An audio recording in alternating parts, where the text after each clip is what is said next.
The average person spends a third of their life at work. This is enough time to impact on one's overall health. Hello everyone and welcome back to Milestone Health with me, Dr. Mokera J. Nyamache. I am a family physician and a public health expert. I am also a mental health enthusiast. Today, I will be sharing with you important tips about mental health to help you thrive at work. To start us off, let's take a look at Lady X's life. She is a high-achieving accountant at the largest tech company in her country. She has invested a lot of resources in her career development, and she is always on top of things at work. She has a little time for things that don't add value to her career. Her boss is constantly praising her and saying how good a hire she is. She keeps getting more responsibilities through which she earns a good salary and has great benefits. She lives in a lovely suburb, though she is rarely at home because of work. Yesterday, her boss informed her that the company has been bought by a foreign investor who can take it to the next level. The owners will be taking over within a month and they will be hiring their own staff. The ex has been devastated because she can't imagine her life without this job. She has money and everything she will need for a decent life. However, she feels empty since learning about the transition. Now, I want us to consider the real value of Lady X's job to her. On the one hand, it has afforded her material things and money many people would only dream of. On the other hand, she does not have anything else to look forward to if this job is taken away. Might she have neglected her mental health at work? Well, there are three explanations for people's neglect of their mental health at work.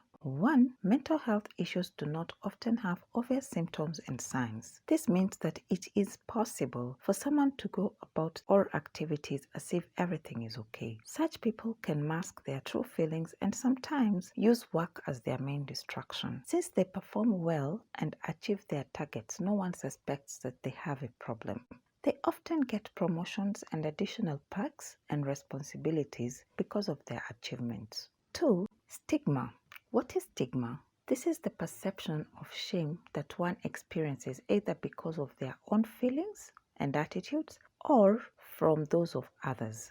It's also feelings that can be caused by the systems around them. There are three types of stigma. The first one is called self-stigmatization.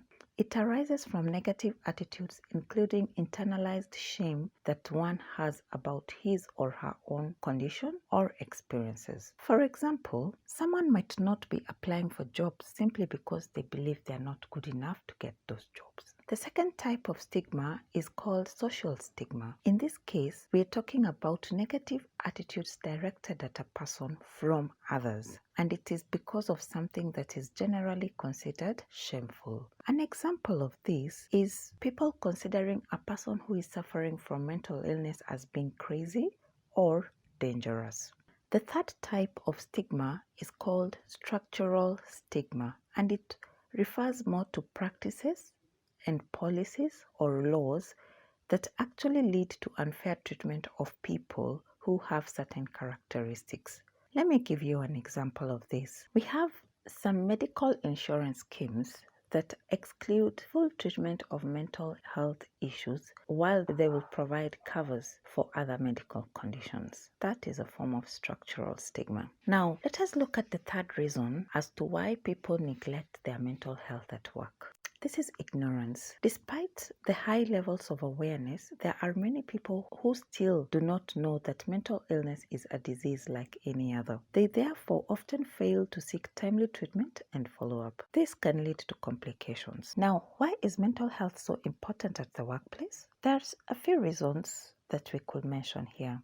The first one is that mental illness, just like any other disease, does not discriminate. It can affect anyone at any time and at any place. The workplace is a shared space, and often when one person is affected by a mental health issue, it has a ripple effect. And what are the examples of effects we are talking about here? One of them is emotional outbursts, which may affect decision making at the workplace. This means not only the person who is ill will be affected, but others also who will be impacted by the decision. 2, overworking. And shutting other team members out or isolating. Another example of an effect that can be felt when a person has poor mental health at work is the inability to complete tasks and meet goals, hence burdening others or slowing them down. As we near the end of this lecture, let us look at some of the causes of poor mental health at work. The first one is poor stress management. We all know that stress is a healthy part of life. However, poorly managed stress can lead to mental health conditions such as depression and anxiety. To learn more about stress management, refer to my blog article on the link below. You can always reach out to me if you have any questions or comments through the section below. The second reason is ignorance. As I said before, many people are not aware that mental illness is a disease like any other. They therefore fail to seek timely treatment and follow-up. Thirdly, poor physical health. There is a direct relationship between poor physical health and mental health. Long-standing illness and complications can be frustrating to the individual and his or her dear ones. This means that everyone close to this person is at risk of experiencing overwhelming stress, which, if poorly managed, can trigger or cause other illnesses like depression, anxiety, and bipolar disorders. Fourth, we have poor work-life balance. In today's world, it takes deliberate effort for one to achieve a balance between work and the other important aspects of life, such as family, friendships, finances, and spiritual life. It's important to take a break often and reflect on the different aspects of life other than work. Finally, what can we do to improve mental health at the workplace? 1. Avoid stigmatizing others. Remember that mental illness is a disease just like any other, and it does not discriminate. 2. Do what you love and love what you do. Take time to reflect often on your work and ask yourself why you're doing what you do. How can you make it better for yourself and for those that are your beneficiaries? Is it what you really want to be doing? 3. Deliberately learn and understand your limits. Self-awareness is at the core of good mental health. It is through this awareness that you can build healthy boundaries even at your workplace. These boundaries help you to balance your work and other aspects of life. 4th, practice good health-seeking behavior. Do not wait until you are overwhelmed to take action. Be deliberate about utilizing available resources to ensure and maintain good health.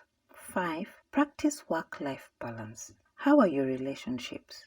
How about your spiritual life and your finances? Is there anything you need to do to improve other aspects of your life apart from work? And finally, check in with your therapist often. In conclusion, mental health at the workplace, whether you are employed by someone else or working in your own organization or business, has a far-reaching effect on all aspects of your life and that of those around you.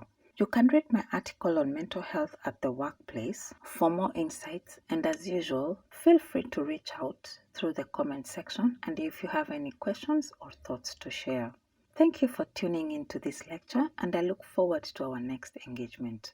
If you like this video, please share among your circles and give it a like. Also, don't forget to subscribe to our channel for more content. Till next time, stay healthy.